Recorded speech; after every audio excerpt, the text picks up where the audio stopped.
Hello everyone and welcome again to another English with Joseph. Well, today we're going to talk a little bit about prepositions.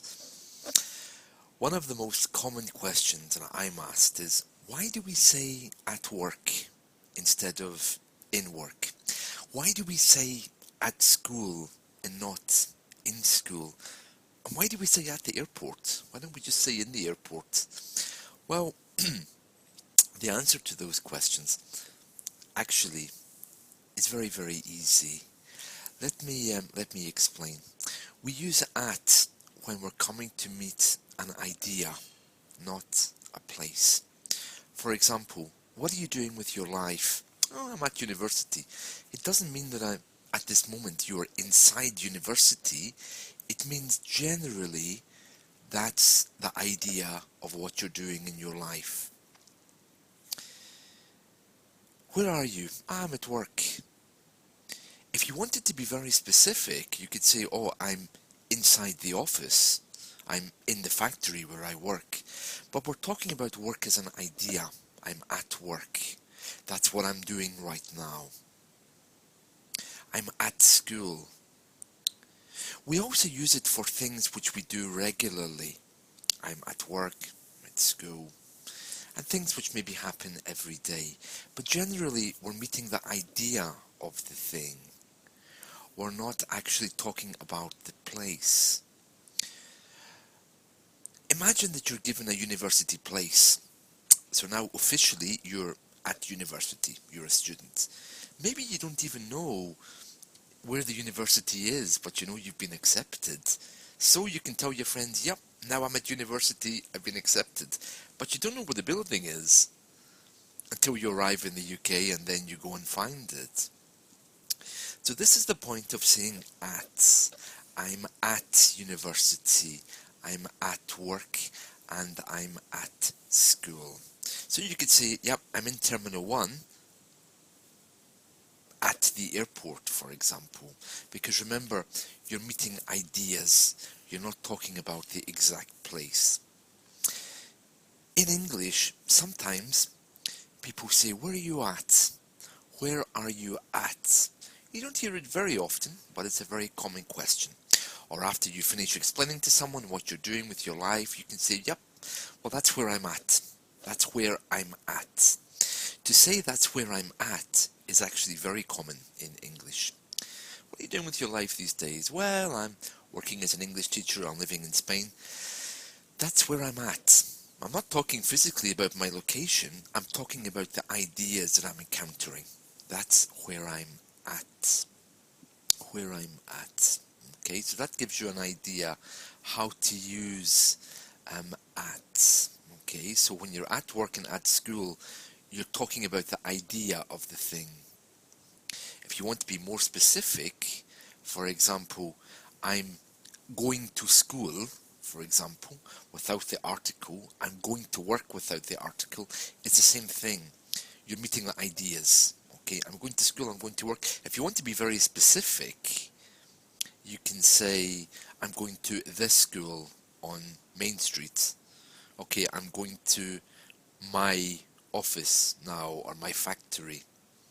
So it's the same kind of thing when we drop the article, and that's what we do when we talk about things that we do all the time. I'm going to school, I'm going to work. Okay, but getting back to the actual preposition of being at work or at school, you're meeting the idea there, not the building. And that's why we talk about at. Okay? If you were talking about the material building, you would use in. Interestingly, Americans usually use in. Oh yeah, I'm in work. That's a very American thing to say. So that's today's little talk about prepositions. Aren't they wonderful? I love prepositions. Okay, moving on. Yesterday we were talking about favourite books. Now none of you responded, Thank you for that. I know 14 of you have watched this video and none of you actually took the time to write to me. So can I ask you please to tell me about your favourite book? It can be anything. By the way, there's a new Harry Potter book coming out soon. Harry Potter and the Cursed Child. I know many of you love to read Harry Potter, especially to practice your English. So Harry Potter and the Cursed Child is coming out this summer. I don't particularly like Harry Potter. As those of you who know me well know that I'm very interested in theology, religious things. I love philosophy, theology, because that's my training. I love that. So I'm always reading very deep and meaningful books, which you probably would find very, very hard to read in English.